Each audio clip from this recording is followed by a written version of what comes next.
Des nuages qui s'amoncellent, noirs et menaçants. Depuis une semaine à Madagascar, tout le monde se prépare. Dans la capitale, les toits en tôle et les fenêtres sont renforcés par tout moyen. Souvent, pas grand-chose. Il faut consolider des maisons à la construction déjà si fragile. J'ai pris des briques et je les ai mises dans des sacs. Et j'ai mis les sacs sur le toit.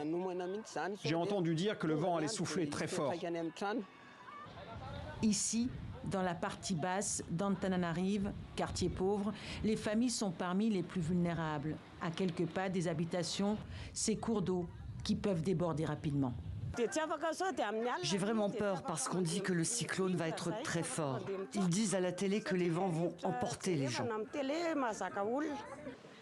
Batsirai, un nom qui fait peur. Le cyclone pourrait s'intensifier, passant de niveau 3 à 4. Et quand l'œil traversera l'île, les vents seront les plus forts, jusqu'à 260 km/h. Les pluies seront diluviennes. Le pays se relève à peine de la tempête tropicale Anna, il y a moins de 15 jours, et déjà de nombreux dégâts et 55 morts.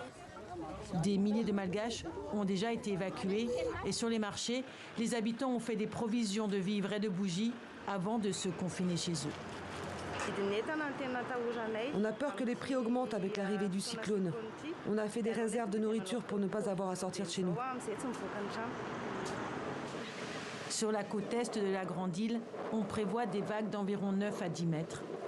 Des équipes de sauvetage sont sur le qui-vive et des avions se tiennent prêts à intervenir. Batsirai pourrait affecter 600 000 personnes.